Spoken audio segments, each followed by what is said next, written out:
శ్రీలింగంపల్లి నియోజకవర్గం అఫీస్పేట డివిజన్లో సాయినగర్ యూత్ కాలనీలో నిన్న ఏదైతే అకాల వర్షం అదేవిధంగా గాలి దుమారం వచ్చిందో ఆ ఘటనలో మరి ఇక్కడ ఇద్దరు దురదృష్టవశాత్తు ఒక 51 ఏళ్ల ఒక అడ్వకేట్ గారు అదేవిధంగా ఒక 3.5 సంవత్సరాల వయసు గల ఒక బాబు నిద్రపోతున్న బాబు ఇద్దరు కూడా దురదృష్టవశాత్తు మరణించడం జరిగింది.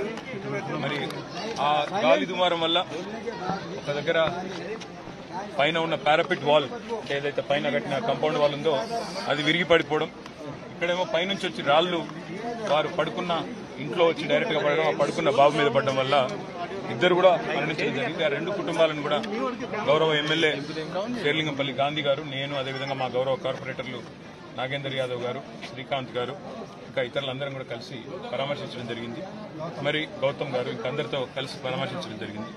ఆ కుటుంబాలకు తక్షణ సాయం కింద మా పార్టీ తరఫున 1 లక్ష రూపాయలు వారికి సాయం కూడా చేయడం జరిగింది.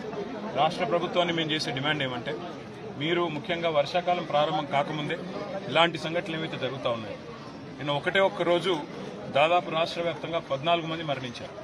ఈ 14 మందికి కూడా తప్పకుండా రాష్ట్ర ప్రభుత్వం వెంటనే స్పందించి ఒక్కొక్కరికి 10 లక్షల రూపాయల చొప్పున మరి వారి మరణించిన కుటుంబాలకు తక్షణ సహాయం చేయాలని, ముఖ్యంగా హైదరాబాద్లో దాదాపు 1 లక్ష డబుల్ బెడ్రూమ్ ఇళ్లు మేము కట్టి అందులో ఒక 60,000 దాకా కేటాయించున్నాం.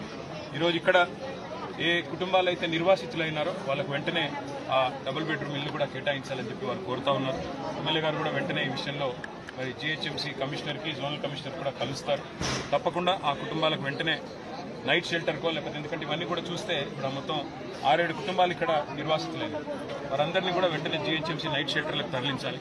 అదేవిధంగా ఆ కుటుంబాలకు డబుల్ బెడ్రూమ్ ఇల్లు కూడా ఇచ్చి, ఆల్రెడీ రెడీగా కట్టి ఉన్నాయి, అవి కూడా ఇచ్చి వారిని ఆదుకోవాలని చెప్పి కూడా మా పార్టీ తరఫున రాష్ట్ర ప్రభుత్వాన్ని డిమాండ్ చేస్తూ, మరి ఈ కుటుంబాలకే కాదు మిగతా కుటుంబాలకు కూడా తప్పకుండా మా పార్టీ తరఫున మా కార్యకర్తలు, మా నాయకులు ఎక్కడి వారు అక్కడ అండగా నిలబడతారని చెప్పి కూడా తెలియజేస్తూ, మరణించిన కుటుంబాలకు మా పార్టీ తరఫున మా నాయకులు కేసీఆర్ గారి తరఫున తీవ్రమైన సానుభూతిని, సంతాపాన్ని తెలియజేస్తూ వారి ఆత్మలకు శాంతి చేకూరాలని కోరుతూ, వారి కుటుంబానికి మనోధైర్యం కూడా భగవంతుడు ప్రసాదించాలని కోరుకుంటున్నాను.